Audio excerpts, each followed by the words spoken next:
Greetings. It is time for our monthly inflation scorecard to see whether inflation is in fact high at all, despite a media narrative that overstates inflation because fear ultimately sells. And they've trained people to utterly lose their minds about inflation in some cases. So this is my usual scorecard, and I contend that all three of these measurements have to be above 3% for inflation to be higher than optimal. 3% is optimal. Much lower than 3% is also not good because deflation is in fact very damaging to people's lives and the economy as a whole. 3% is the optimal cruising speed. And these three measurements are the 10-year compound annual growth rate of the US CPI, the 10-year compound annual growth rate of the Goldman Sachs Commodity Index, which of course is the most important of these three measurements, mainly because it is worldwide and it comprises of freely traded commodities. So no one can say that this index is rigged or anything like that. It is worldwide. It comprises of freely traded commodities like oil, gold, natural gas, silver, palladium, everything like that. And then the 10-year U.S. Treasury Yield, which is not so much a measurement of past inflation, but more a measurement of future inflation, and it has a tremendous impact on the housing market. And when this gets too high, this can lead to a housing bust, which of course then is deflationary. So I require all three of these to be above 3% at once. If one is above 3% but the other is below 3%, that does not mean that inflation is structurally high in a multidimensional sense. So we'll go to the 10-year U.S. Treasury Yield first. 10-year U.S. Treasury Yield, 4.32%. That's a little high. That's well above 3%. Now, historically, that is low compared to the 1970s and 80s and even 90s, but that is higher than 3%. As you can see here, it gets to a certain ceiling around 4%, then falls back. Because if it goes any higher than this, that will be catastrophic for the U.S. housing market. But this is 4.32%. Now we go to the Goldman Sachs Commodity Index. Goldman Sachs Commodity Index, and in these tabs over here, you can take the time frame. I take the 10-year tab. This is still in deflation, minus 0.5%. Now, there is a concerted effort to push oil prices higher by the governments of the world. And if we were wondering why the U.S. Federal Reserve was raising its front-end Fed funds rate so aggressively when the CPI was already low, that was obviously because of a coordination between the governments of the world to push oil prices higher to cause technology to adapt away from oil or to make oil consumption too expensive and for people to get by with less. And this won't go quite the way they have anticipated because they're trying to force more people into public transportation. Instead, more people will work from home, so there will be a tremendous bust in office prices. And I'll talk about that a bit more later in this video. But this Goldman Sachs Commodity Index is still in deflation. Oil prices are lower than 10 years ago. Gold prices are about the same as 10 years ago. Natural gas is also much lower than it historically has been. And this is the most important measurement because it is unriggable and it is worldwide. I cannot say that enough times. Now we go to the US CPI. This is the bls.gov website, which will be in the description box below. And as always, we take a 10-year window. And this is the actual CPI number. Don't be frightened by the fact this is curving upwards because that is what you expect in a linear scale on the vertical axis.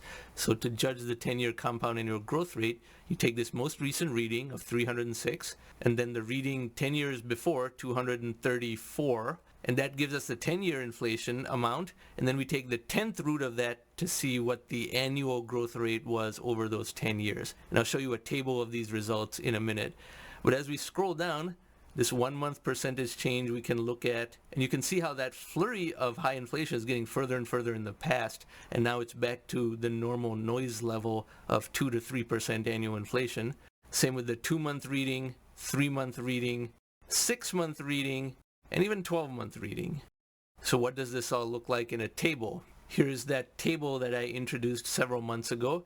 And this puts everything into perspective if you didn't like that graphical representation that we just saw. The 1 month, 2 month, 3 month, and 6 month readings have to have a factorial applied to them. So 1 month then to the 12th power, 2 months to the 6th power, 3 months to the 4th power, 6 months squared, and so forth, because then you get the annualized CPI gain over whatever window you want.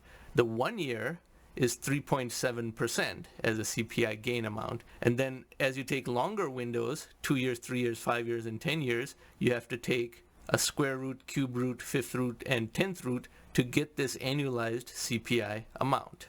And as you can see, the measurement that we look at is the 10-year compound annual growth rate, which is still 2.7%. These short-term windows can be very volatile. This month we had 0.6% as a 1-month reading, but there are months that have negative readings as well, in which case this goes negative. As we get to longer windows, it becomes more relevant, and the 10-year window is what we look at, 2.7%. I added one more row to this table just to look at the entirety of the 21st century, for those who are interested in an even longer term window, because money printing, quantitative easing has been going on now for more than 10 years. We're now into year 13 or 14 of it, and this supposed inflation that is going to happen, that people say, well, it just takes time for the inflation to manifest. How much time do you need? Because the CPI growth over the entirety of the 21st century, January 1st, 2001 onwards, is 2.5% a year. A little bit lower than the last 10 years, but nonetheless 2.5% a year. Both are below 3%. So this narrative of high inflation is just completely bogus. So keep that in mind. And of course, it will take even heavier spikes to move this higher because it now covers 23 years versus this is 10 years. Now we go back to my scorecard. So the 10-year compound annual growth rate of the US CPI, the 10-year compound annual growth rate of the Goldman Sachs Commodity Index, and the 10-year US Treasury Yield today, September 16th, 2023. What do we have? So as we saw, the CPI is still at 2.7%, slightly below 3%. The Goldman Sachs Commodity Index is at minus 0.5%. That's why inflation is just not high. Commodity inflation is the most important type of inflation because wage inflation is more vague, as I've explained many times. Wage inflation is inflation for the consumer, but it's simultaneous with a wage increase for the provider.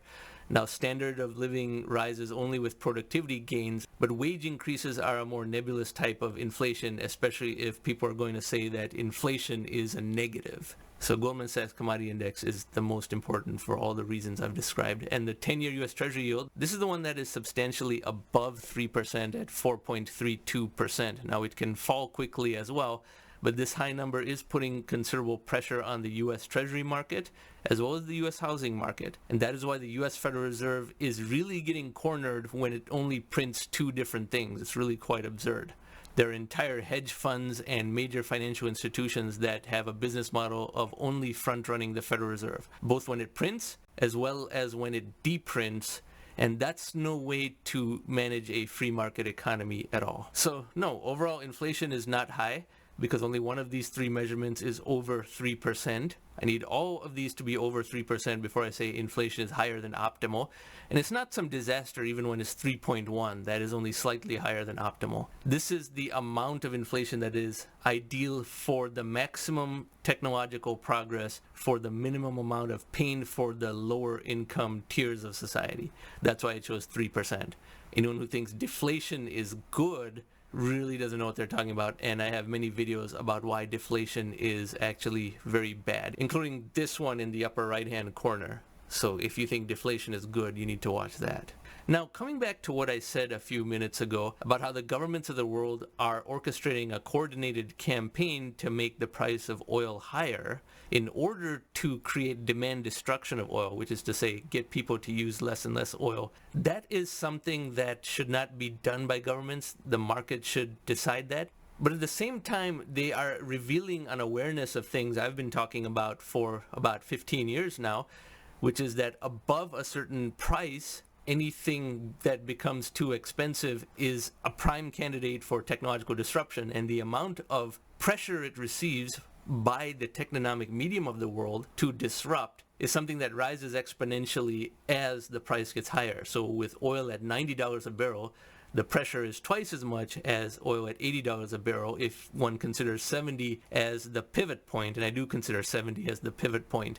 So $10 above 70 is a certain amount of pressure. $20 above 70 is twice as much pressure. Now, I want to go to a video clip of one of my most famous articles on The Futurist in 2011, for which I did a video about how I predicted peak oil demand and how there was an equation that could anticipate how much demand destruction would occur when oil is above a certain price.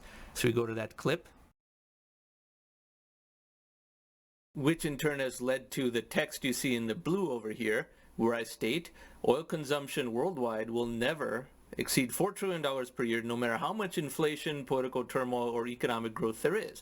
Thus, peak oil consumption happens long before peak oil supply ever could. Now, this is something that nobody believed at the time because they thought oil could reach some ridiculous number like $180, $200, $220 a barrel.